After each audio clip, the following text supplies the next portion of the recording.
Hey everybody, this is Craig Brasco again, and I'm doing one more video for our Summer Arts Intensive, and the subject for today's video is intermediate character painting. So if you haven't watched the second and third videos, I think you should take a time to watch those first before you watch this one, at least the second one, because the second one's where I talk about doing basic character design in Photoshop. And this is gonna be a continuation directly of that video, but there's some stuff I talked about in the third video, which is like an intermediate digital painting that we can use on this as well. But I'm gonna be kind of going back over some of that as well for this video. So I'm gonna go ahead and share my desktop.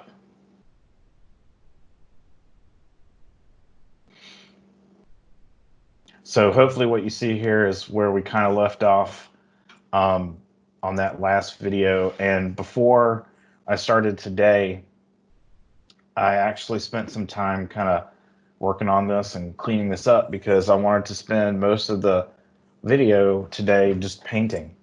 And like the last couple of videos, I'm probably going to have to do a little speed up section just so that you don't have to sit there and watch me paint. I wish I could do like a Bob Ross kind of thing where I could just paint and draw for like 2 hours or something, but I don't think that's the idea. Who knows? I could be wrong about that, but anyway, so here is what we started with, and here's what I did today. So I took the same basic thing and I sketched them and cleaned them up. I used the same brush that I've been using. It's just the #1 brush. I'll go ahead and show that. So that's this one, the #1 pencil rough. This is part of my brush collection. You could easily use the built-in brush under dry media. Kyle's Ultimate Pencil Hard could pretty much do the same thing. And I switched between that and the eraser tool to do a nice clean drawing. So that's, and I really don't know if that qualifies as clean. It's cleaner. And I've got some more information, like I obviously detailed out the face and his clothes and armor and all that kind of stuff. Now the silhouette is also different. So if you compare the silhouettes, it's a little more refined. Like here's that really raw silhouette that I did on the second video, and here's what I ended up with today. So it's a little different. It's a little changed. And I actually kind of, now that I'm looking at it, I see a couple of, or this one particular passage right here that's a little faint. So I'm going to come in here and try to strengthen it up a little bit. What I mean is it looks a little faded, like it's not filled in all the way. So I'm just going to come in here and try to freshen that up a little bit. The reason I want to avoid that is because we're going to use the same technique we used in pretty much every video. Well, certainly the first video and the third video. I'm going to use this silhouette and the preserve transparency feature to paint in my basic colors so that I can have a plan, and then do some lighting as well. So two big things, before I can start doing any rendering, I have to figure out my color scheme and my lighting scheme. So those are very big things that I need to do. Now, the sketch allows me to do a little bit of fun stuff, a little bit of detailing. But before I start making decisions about color and light, I'm going to zoom out here a little bit because I went and found some references before I started doing any drawing. So let me turn on my little layer here. I wanted this guy to be like a dwarf warrior guy. He's got armor and he's got an axe and he's got a drink. So maybe he's like in the tavern or something, celebrating or just hanging out. I don't know. But I don't like to just draw things out of my head unless it's something I've drawn 1,000 times. You know what? Even then, the beauty of the internet is that it's an ever changing, ever growing library, essentially. So even if I've drawn, like, let's say, leather armor like 50 times, I could still go out and find some new image that gives me some new thing to look at. And that's why, even when I've drawn stuff like characters like this a lot, I always spend a little bit of time studying. Um, it's not just because I think I need a reference, it's just because I need some new information. Even if you do something many times, you really should open your mind to new things. So um, I don't use the same references for each subject matter or each piece of information I need. I always try to find new things. Um, so I went and found a couple of images that I thought were really cool. And then I also found an image of armor that I thought were cool. And then I found a nice axe. Now I think this is like a toy axe. It's not real. It's like a plastic axe that you get at like Party City or whatever, Halloween, whatever. Um, but I still think it looks cool because I like the design, how it has these little, kind of this arcing thing. So, um, yeah. So what did I do? I borrowed heavily from this dude. Like, I don't know what this is. It's like a big buckle or something. So I borrowed that, and also just the way that his armor's put together.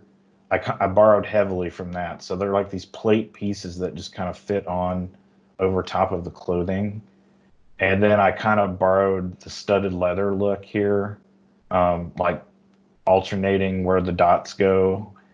And the axe, I kind of slightly borrowed from this. I kind of had a design in mind actually before I started, so I didn't really pay too much attention to that. But for this guy, I like the way the stitches look, and I like how the sleeves looked. So I kind of borrowed from that slightly.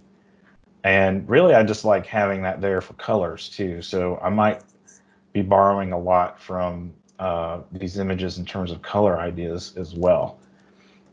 So again, students ask me all the time, and some of my professional friends too, what my opinion is about references. Like, is it bad? And I'll be the first person to stand up and say it's not bad. In fact, anybody who rides this concept of somebody needing references as meaning you don't know how to draw or that you're a bad artist, that's the most ridiculous thing I've ever heard. You have to have references, because if you don't know what something looks like, that's okay. One of the hardest jobs about being an artist is that we have to know so much. We have to know so many things, so many scientific things. We have to know, we have to do like material things. We have to understand how energy works to do light. We have to know so many things. And I think as a profession, it's really hard, because depending on how accurate you want your drawings to be or what your audience is, you really have to do your homework. Now, I'm not a big fan of just playing things off as, well, I'm an artist, so I decided to do it that way. I'm not a big fan of that either. Even when I'm doing fantasy work, I try to make it plausible. I try to make it so that it's not too crazy. Now, if your style is very, cartoony and surrealistic, that's fine. Okay, you can just do whatever you want. But if you're leaning more towards realism, and one of the reasons I have to do that is because of my clientele, like the kind of work I do leans, the people who want the work lean more towards realism. And the more I get towards a video game client, the more that's true. So I don't know. There's a lot of really cool stylized video games out there for sure. But I'd say the majority of video games out there are more realism based. So you want to just study what things look like, and you want to also know how things work. So don't just look at something like, oh, that's an axe. Like watch a video of somebody swinging an axe at a piece of wood or something so that you understand the physics of it, like how, the mechanics of how things work. Same thing with like if you're drawing a bowman, don't just look for a picture of a bow, look for a video of somebody shooting a bow. Then you can see how it operates and like the person holding it and how they hold it and how their hand looks and all that stuff. Not only is that just really cool and fun to do, it's amazing. Uh, when I was 20 something year old, I was like, that was like in the mid 90s, I guess.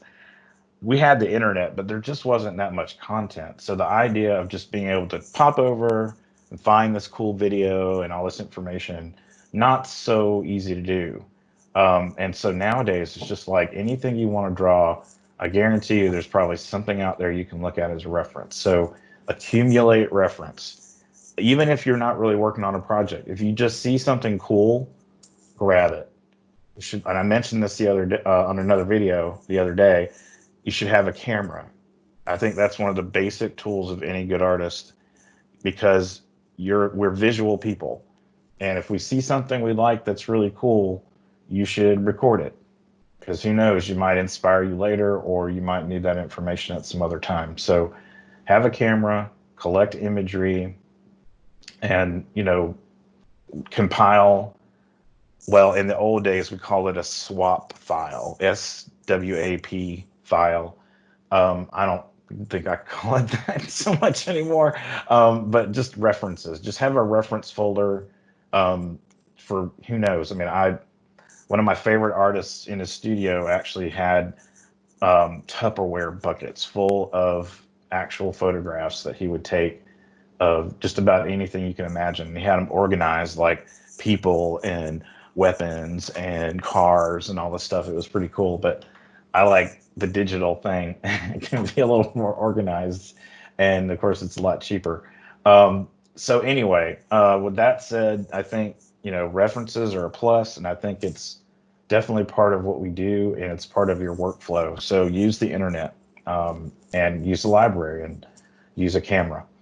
Okay, so I've got my silhouette here, and I've got my sketch. I'm not gonna for the purposes of this video, I'm not gonna crop this or make it bigger or anything like that. I don't know if I should actually. I'm gonna zoom in on this guy. And this is a pretty big image. If I had to guess, this is uh, probably about 5 inches tall and maybe about, I guess, 3 or 4 inches wide. So that's pretty big. I mean, it's good for what I need to do, but I would recommend that if you nail down on something like this, what would be better is to crop it and then resize the canvas so that you can actually make it a larger illustration. Um, because this is really just a thumbnail, and if you want to pull this out and try to make it into a more bigger illustration, I recommend doing that. So um, again, the easiest way to do that is use a marquee tool and just draw a marquee around your guy and then crop it and then resize the canvas to something bigger, to your print size, if you will, like whatever it is you think this is for. Um, but for purposes of this video, I'm just going to keep them like this so that we don't spend too much time doing that. All right, so first things first, I need to do a color plan for this guy. I need a scheme. I haven't really thought about it that much. I think I'd like to keep it kind of more earthy with some kind of accent of some kind. I'm not really sure. So what I like to do in this scenario is do some studies because I don't really know what I want. So to do studies, I need to make a backup of my silhouette because what this is going to do is end up changing the silhouette. Could be pretty dramatically. So never hurts to have a backup. In Photoshop, to copy a layer, all you have to do is select the layer like this and drag the layer down to the new layer button. It's almost like you're placing it on the button. Now what that does is it automatically makes a copy. Another way to do that is to just right click and say duplicate layer, and that does the same thing. So the cool thing about Photoshop is it's incredibly redundant. There's literally like 3 to 4 ways to do the same thing. So whatever makes you comfortable. The idea here, though, is I just need to have a backup. So this is my swatches window. This is different from the color wheel. Let me pull that up. So here's the color wheel I was using. And I think this is a good one. And of course, you know, I'm happy to send this to you if you want it to try it out. But I think what I prefer to do for this particular drawing is I'm going to use my own collection of swatches. So these come from artists that I admire. For instance, this set right here at the top is by an artist named Anders Zorn. He was a 19th century realist. He might have even been 18th. I don't think so. He was 19th century. So like mid 1800s, like during the Civil War period. He was a European painter and had this great palette because it was very simple. It's based off 3 colors. And those colors get mixed together with black and white and each other. And he creates this range of what I think are very earthy, natural tones. Some of these other palettes that are here, I think one of these is Sargent, and another one is a couple of more contemporary painters that I like. So I try to find actual pictures of palettes. So literally somebody makes a palette that they would make for, say, real life oil painting, and they take a picture of it, and then I sample it and as best I can and turn it into a palette that I can use digitally. Another thing you can do, I had a professor in grad school who did the same thing. He literally got every single Winsor Newton watercolor and did opaque swatches of each color and then scanned it and sampled it. So now it's not perfect, but it's pretty darn close. And it's fun to do. I really enjoyed like looking for these. Now, the other point that I wanted to make about this that I didn't talk about on the third video, unfortunately, but swatches or palettes like this are really important because a good palette should be fairly restricted. In other words, if you give yourself a palette that's too broad, what ends up happening is there's too much to choose from. And I'm going to see if I can find something here. I don't think I can, actually. Let me see what these other ones look like.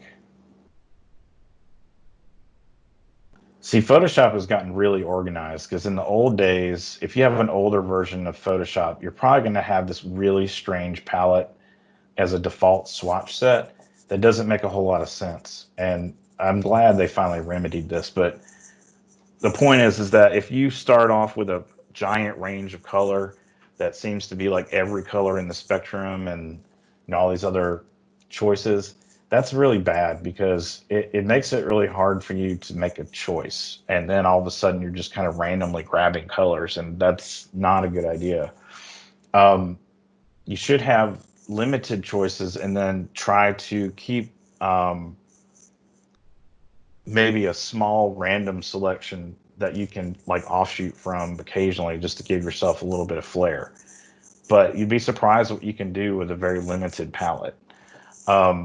I'm not going to get too much more into that, but just to say, don't, you know, try, like, for instance, just using that color wheel palette for a while, and you can, you know, make this even more selective by saying, all right, I'm just going to do a painting with adjacent colors. So in other words, I'm going to pick a color and only use the 2 colors to the left and right of it, or above and below.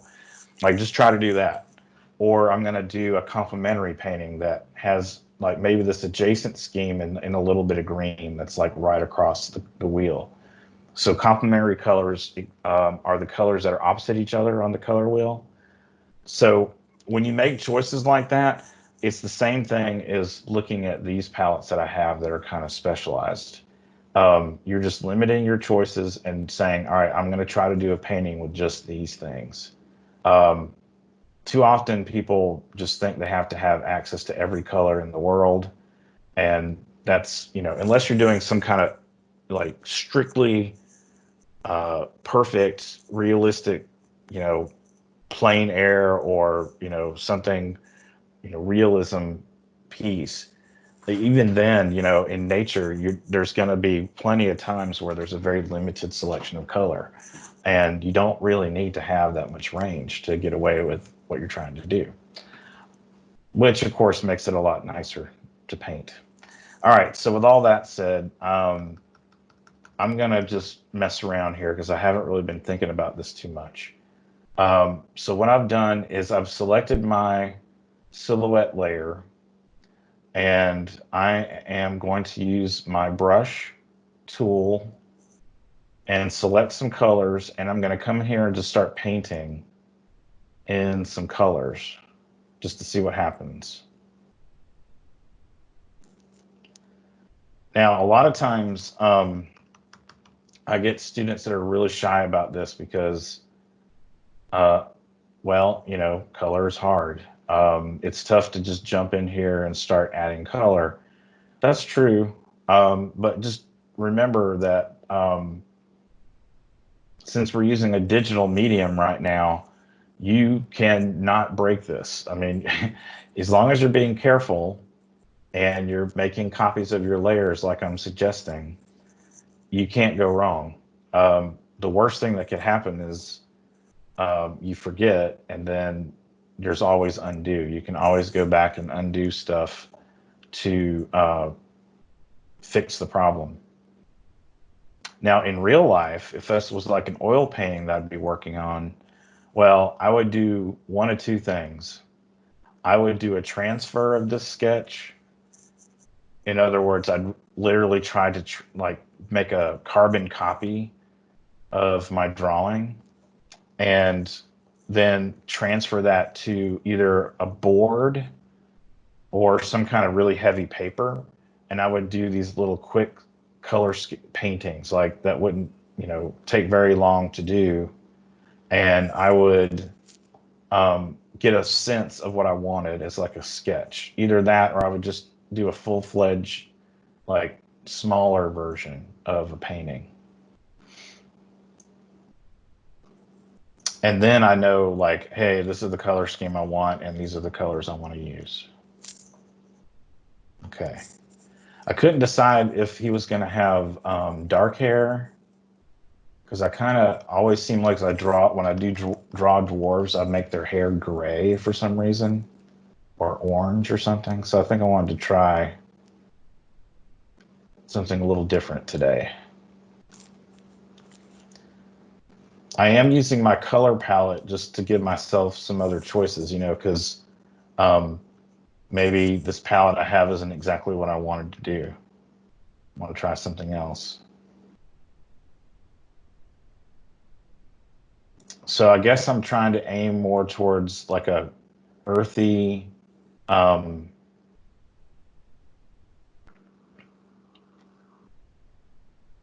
earthy palette. Let's see. Nope, too dark. I don't like to use colors right away that are too bright.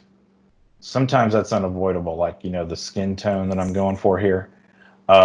So the reason is because I want to go for a value that's fairly neutral to start with. Excuse me. So that I can add darks and lights, basically. So there we go. Sometimes it's hard for me to talk and draw at the same time, only just because I'm trying to make some choices. There we go. That's not terrible. Let's see. This buckle here could be kind of grayish colored, but there we go. That's good. That's perfect. In fact, I like that color a lot. Put that back over here.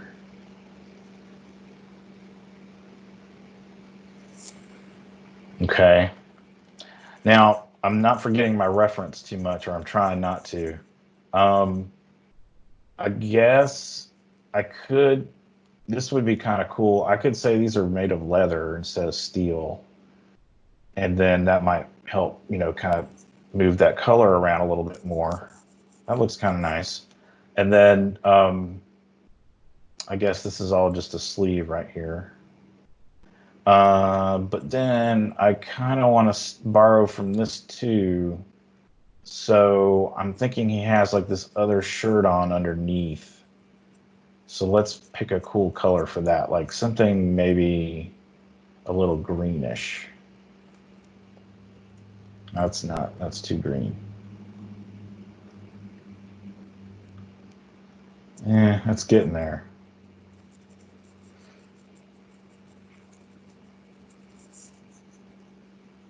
I don't know. Not feeling that after all. Just don't like that. Let's do something red instead. Um, there we go. Um, so yeah, this part is daunting. I've always thought so, and I think I mentioned this yesterday.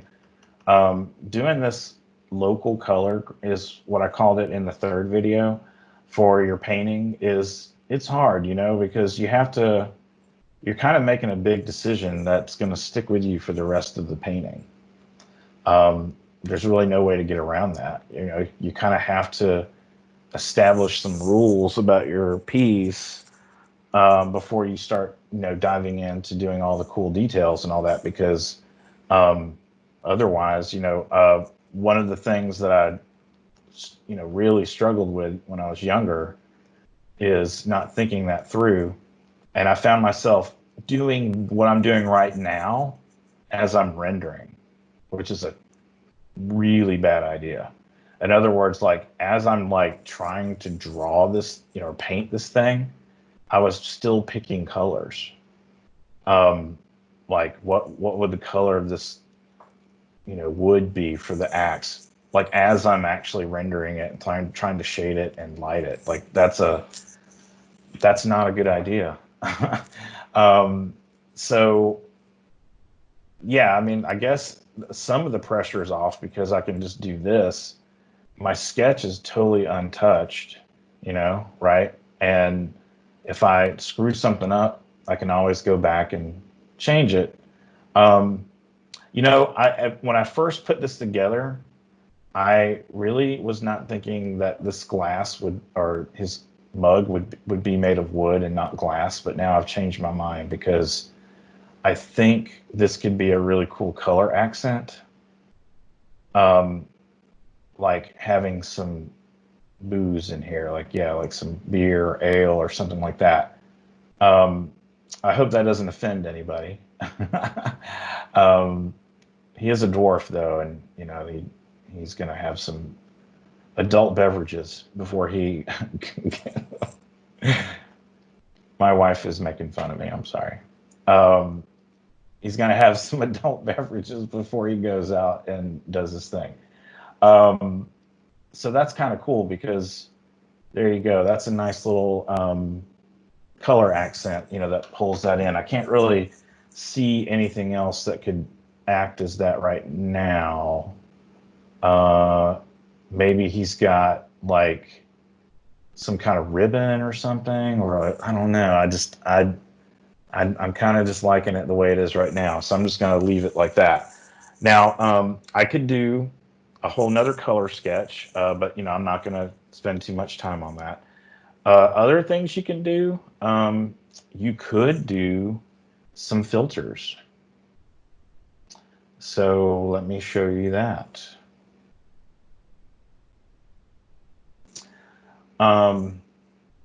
In Photoshop, under the image menu, there are several adjustments in here. We've actually used one before that's called hue saturation, but there's many others. In fact, for this particular little trick, I'm going to use the filter or the adjustment, excuse me, that's called color balance. So what this one does is it allows me to kind of push around the overall hue settings of the colors that I've drawn. So for instance, if I want this dwarf to be more cool, I could push it towards bluish colors. So now he's a little bit more subdued. I don't know if I like that because he looks sad or dead. I can't really tell. So I don't really like that too much. So I'm going to push it more towards a warmer feeling, which I have to say I kind of like that. Now, if you want to check it, you can just use the preview thing here to see what that does. Now, what I kind of dig about that is it's even further kind of condensing the palette. It's kind of homogenizing the palette slightly by giving it all kind of this warmish glaze, I guess. Now, if you want, you could say this is very much like a Instagram filter. That's exactly what it is to a degree. So the other thing you can do is when you start rendering, you can do this too. But right now, the tone balance there's a way to go between the darkest areas, the shadows, and the lightest areas, which are the highlights. And right now, since this is kind of like a flat painting, the midtones are really the only thing that will work. I mean, there are certainly some darks in here, like the darker reds that I use. I could probably push that a little bit more. But see, to me, that's a little too much. At this point, this is kind of comic booky, so I don't want to do that. I still want this to be kind of realistic. So I'm just going to stick with that. That's pretty neat, actually. I like that. Okay, cool. So what do I do now? Well, I'm going to save because that was a pretty big step doing the colors. The next things I need to do, of course, is my lighting scheme. Got the colors, my local colors, but now I got to figure out my lights and my darks. So this is a tricky one because I drew him facing to the right. And I could flip him to make him face to the left, but then that would be weird because, I've got him kind of with this line of action holding up his drink. So I don't think that would work. So what's curious about this problem is it would be kind of cool to do the light facing him or coming at him like this, like that way, right? Because then it will like kind of highlight his face and his beard and his belly. And there's the drink right there, so it'll be all kind of shiny. That's not, academic lighting, because, academic lighting is more like from this direction. But I just don't think that would be very interesting. It would be strange to like see what I just noted all in shadow. I just don't think so. I don't like that. So it's okay to do different lighting schemes. As a matter of fact, what I could do is, let's see, I'm going to use firelight. Like there's some kind of fire. I don't know, like a roaring mantle inside the inn or wherever he is, right? And then maybe there's some daylight still coming in from a window, and that light is coming from this direction. So it's going to catch him on these edges back here. So what that means is right through here is going to be the shadow. So there's going to be a core shadow coming through this part of his body, and then probably right here too, and then right here. And then there's a light source coming from this direction that's kind of weak, and then there's a stronger light source that's this color coming from the right. That's the basic scheme I'm going to go for here and see if that works. Now, I just want to talk about that really briefly. You don't have to know a whole lot about light to make up these decisions. It took me years to figure this out, but trust me on this. The reason I do this part along with the basic color scheme is that they're kind of one and the same. It's just that light can change how the local colors look. So I like to do the local colors first and then add the light. But light itself is pretty easy, or you can, from this point of view, you can just determine what your light sources are and then pick a color for those as well.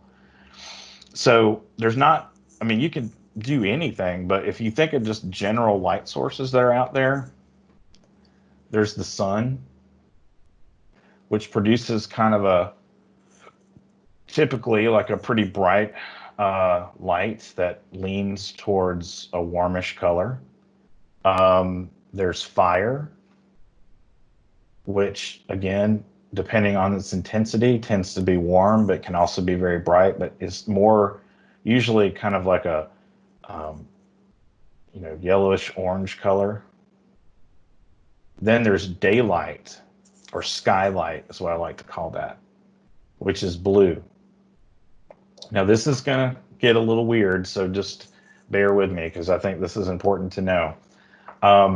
Light is energy, okay? And that energy has color. And the reason that works is the physics of light, the way it works is it has wavelengths, okay?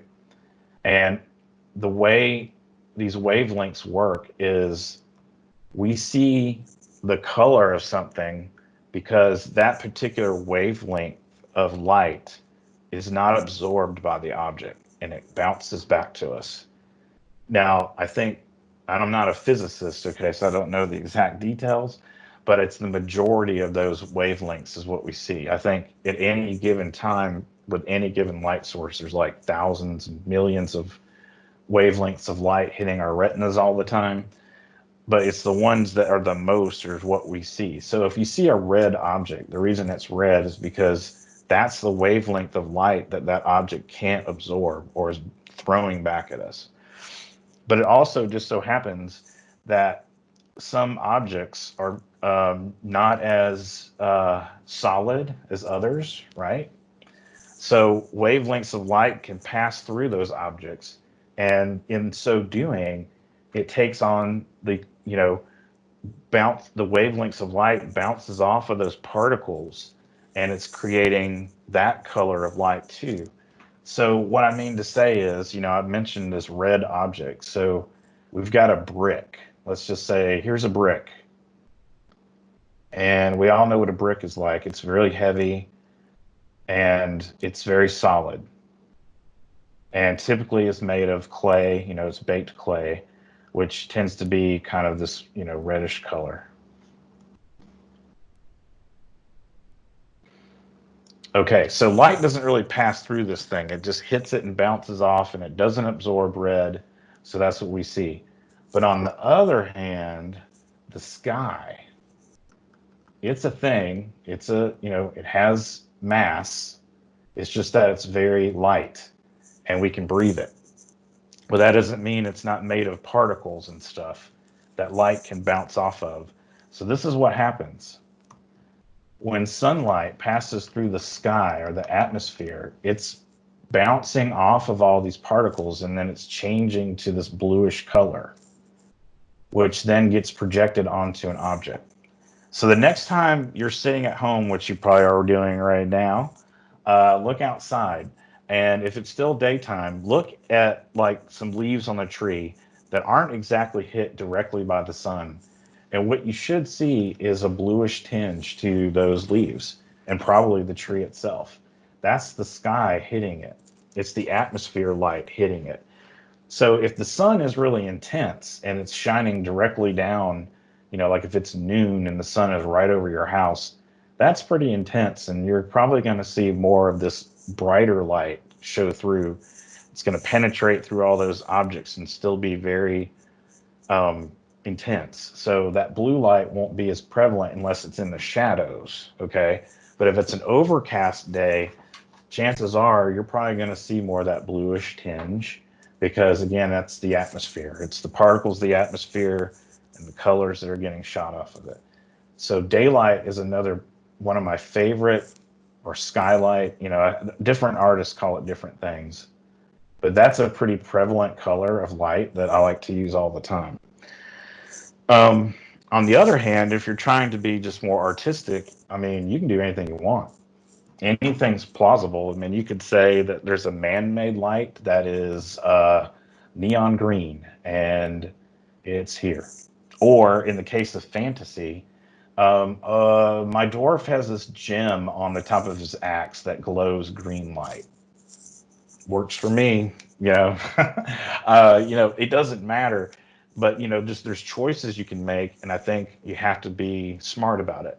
And when it comes to fantasy too, especially, you have to be like a little bit give and take. Like do something realistic that's plausible, and then surprise people with some stuff maybe that's weird. Like the glowing gem or whatever. That's fine. Okay, cool. So now that we've figured that out, I'm going to do the exact same thing like I did in project 3 or video 3. I'm going to make 2 new layers here. The first layer I'm going to call light or lighting, and the second layer I'm going to call shading. The light layer I'm going to try to use a blending mode again, linear dodge add. If you haven't watched the 3rd video, please check that out. I talk about these and what they are. And for the shading, I'm going to use, again, darken. I think that's always a safe bet. Okay, so even though I know how to do this stuff and I've done it many times, I'm still pretty much a chicken. So what I mean to say is that I don't like doing the light first. I like doing the shadow first. So I'm going to use this trick that I showed in the 3rd video again, where I've got my silhouettes on this layer, including this guy who's already been colored. And I'm going to press Command and click the thumbnail for the layer. What that does is it creates a selection. What that allows is I can go into these new layers I've created, like shade and light, and I can retain my controlled area. So I don't have to worry about going outside the lines or anything like that, which is pretty great. All right, so if you're not sure what I just did, again, I'm going to ask you to, please, if you can, go check out my video from the 3rd day, the intermediate painting video. I talk about how this works and the purpose of it, and I think it's really, really helpful. All right, so what I'm trying to do here is very, very quickly paint in some shadows and figure out some colors for that. And I think at first I was just using that dark red, and I think that's not the best idea. I like to use cool colors for shadows, because that's typically what shadows end up looking like. It just makes sense to push towards a cooler color versus something warm. I mean, I'm sure there are arguments as to why you would use a warm shadow, but for this purposes of this demo, I think I'm just going to stick with a cooler shadow. So this is like I want to say it's like an ultramarine blue.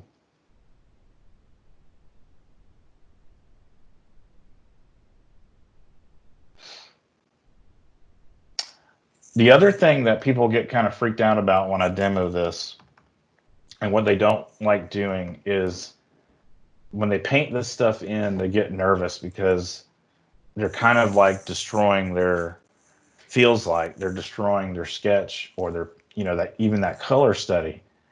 And my reply to that is, yeah, you are, because that's the whole point. When you're doing something kind of realistic like this, you don't get to actually preserve every single element of your paintings. And, you shouldn't worry about that too much. Guess what? Some of this is going to fall away, is what they say. So that's fine, because I want to try to create this nice ambience of light. And to me, that's more important than worrying about, oh gosh, these little studs over here, I can't see them anymore. Well, maybe I wouldn't in real life, maybe that just wouldn't happen. So now I'm switching over to the light, And I'm trying to paint that in and be really brave about it because, I mean, even though I've done this a million times, it's kind of hard.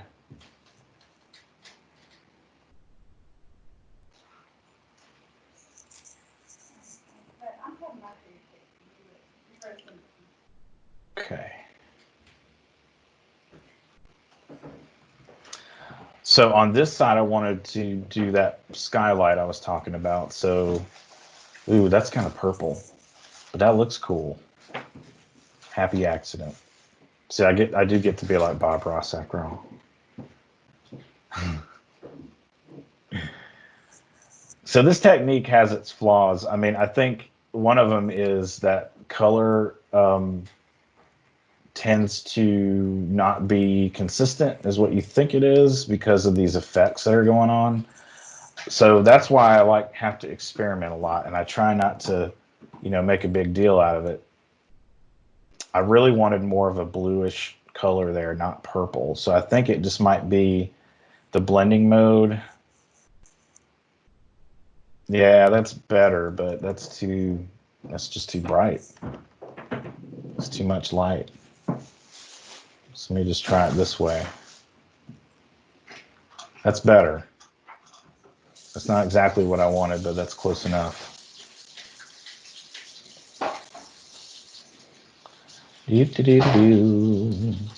So what I'm trying to figure out here is, okay, there's probably a window, and that means that the light's coming in that way, and it's going to hit his body like that, right? Maybe in a couple other places. And then this nice sunlight is coming in, or no, sorry, not sunlight. We said this was a fire. So this firelight is coming in over here like this. Oosh, that's really yellow. Sorry.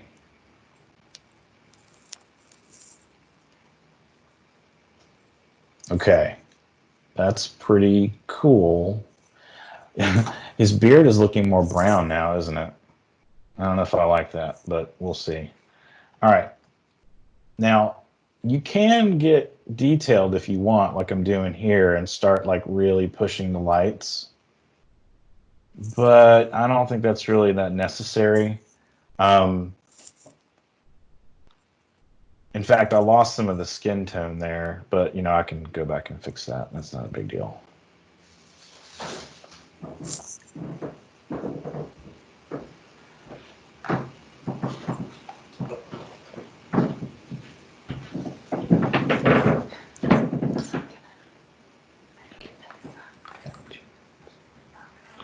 So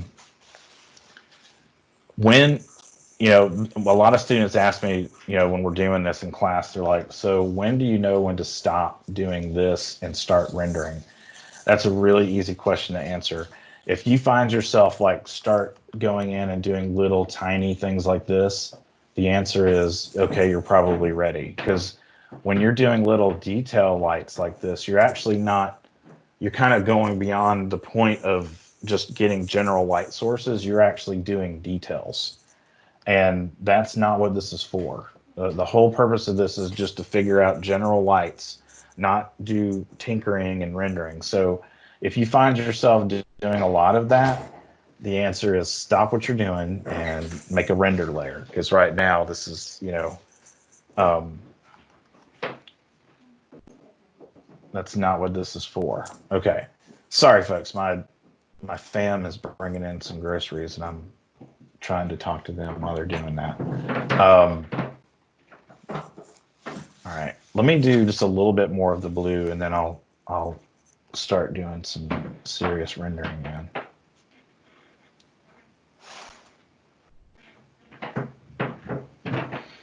Okay, that looks cool, but I think that might be a little overdone. But then again, this is a fantasy painting, so that's okay. All right, that's pretty cool. I actually like that. Now, when you have darker areas like this axe right here, that can really be hard to deal with because, you're trying to drop some light in here, but, it's not picking it up. It seems like it's too dramatic of a change. So don't kill yourself with that. Just try it, and if it gets weird, just erase it and say, yeah, okay, let's not mess with that. Maybe I meant to do it more like this, or just a general application of light like that. Okay, great. Again, the real benefit of doing this and doing it the way I'm showing you is you can make tons of boo-boos and go back and fix it just by erasing, or just starting over. That's the other thing. Like, maybe I just don't like this at all. I don't like how this turned out, even though I've just spent a few minutes on it. So what? Let's just ditch it and do another one. It's not like I'm doing an actual oil study or something like that, because that would be a little bit more disappointing. But it's digital, so that means I can kick this around for a few minutes and then say, I don't like it after all. I think I'm just gonna try again. All right, so now that I'm at this point, I'm pretty happy with it. This is turning out pretty cool. So at some point I gotta say, all right, I'm gonna actually do some rendering instead of just doing light planning right now. So what I like to do in that case is I'm gonna make a new layer, and this is just like the third video. I'm gonna call it render, and then this is gonna be right on top of the drawing, okay? Now, do I still need to use my selection? If it makes you feel better to use that, great, but I don't. I just hit deselect actually, and that's just because I'm an oil painter, and that's how I was brought up, if you will. So I always like getting to that point of the painting. So honestly, that's just freehand, so I'm not really worried about going outside the line. Maybe I will go outside the line. Maybe, like, who cares? But getting to this point, the selection served its purpose, and that's great. But from here on out, I'm just gonna say, you know what? I got my plan here. I'm happy with my plan, so I'm just gonna paint right on top of this sucker, and see what happens. Now, the real trick here is, and this is a bigger topic that I probably can't cover in this particular video, but finding that fine balance between preserving your sketch as much as possible and doing a fresh paint of your subject, that in itself right there is that's your style basically, and that's your skill level. There's really no quick answer to that. I think that painting is drawing, in other words. So just because you do a cool sketch doesn't mean that it's over, that you've done half the work. You've just set up a good plan for yourself. So you have to realize that, you're going to have to destroy your sketch. You might actually have to redraw something. And the idea is that it will be even better once you do that. And the main term I want to throw in here is opaque. So now it's time to go opaque. And I'm sorry I didn't talk about this either in the other video, the third video, because this is pretty important too.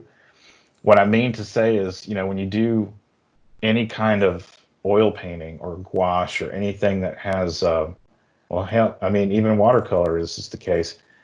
When you're focusing on a part of your painting that's the most important, like for me, that would be, his face here probably, or this area. You're going to want to get more detailed, and you're going to want to have more opaqueness. In other words, this is solid paint. Whereas the rest of this is kind of like washes.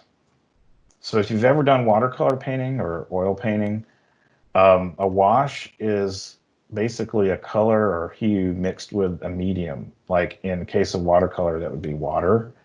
In the case of oil, that would be like linseed oil or any other medium that you like to use for that. And it's very thin and clear, but it allows you to layer things over time. So that's kind of what we've done here.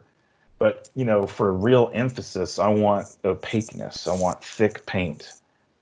So that's the other reason why I switched to this mode now, is because I want this to look cool. I want it to look really rendered. And I've got the plan now for that, and I've got my cool washes and all in place, and now I can enhance that. The other cool thing about washes is I can, like, say, leave some of these areas untouched as is. For instance, his belly, like this area right here, in this opaque phase, I'm not going to touch that. I think that looks really cool, and it's a nice contrast to what I'm going to end up with probably in this whole area right here. So it's been about an hour, and what I'm going to do is I'm going to just go silent and paint for a while, and this part of the video will probably be sped up, and then when I'm done, I'll come back and just talk a little bit here and there. So here we go.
Okay, so thanks for watching all that, and I'm kind of hitting a nice little stride with this piece. I'm starting to get some vibe on it and like where it's going. But this is almost 2 hours now, so even with speeding this up, this is a lot. I hope you just get the basic gist of what I was doing here. It's really just about wherever the most of the light is hitting the subject, I'm trying to do some more details and I'm trying to like actually render them out. Now, the parts where there isn't really a lot of that going on, like in this core shadow, I'm coming in and hitting it a couple of times here and there, but that's about it. I want the face to look really cool because this is a person, and I want his expression to be nice. So I'm still pushing that around. I'm not 100% happy with it. It's getting there. For a while there, he was just looking really tired and somber, and I'm trying to make him look a little bit happier. So what I'm gonna do is I will wrap this up here, but I'm going to keep working on this on my own, and I will post this to my Instagram account. So let me save this real quick. If you're interested, you can just check in there. Um, Hopefully by the time these videos are released, this will be finished, and I'll post the finished version up on Instagram, so you can check that out. Um, just like I've said before, though, if you guys want this file, I'm happy to hand it over. You're welcome to it. And you just need to message me and let me know that you would want that. And I'll probably just set all this up, all these, the file and the Photoshop file, and also the brushes and um, palettes in a folder that you can access, if you message me and say that you want it. So on that note, let me pull up my little information layer here. Maybe. Right. So this is my email address at school. It's cbrasco@kennesaw.edu, and my Instagram account is at Orgosan, Orgosan. So please feel free to follow if you'd like. I'll follow you back, and you can message me there if you like, or you can also message me at my email. And like I said, I'm happy to share files or answer questions. And I really appreciate if you watch all 4 videos. That is really cool, and that's amazing. And I really hope you enjoyed it. And who knows, maybe I'll do some more videos in the future. But I really appreciate it, and thanks a lot for watching, and I hope to talk to you soon. Have a good one.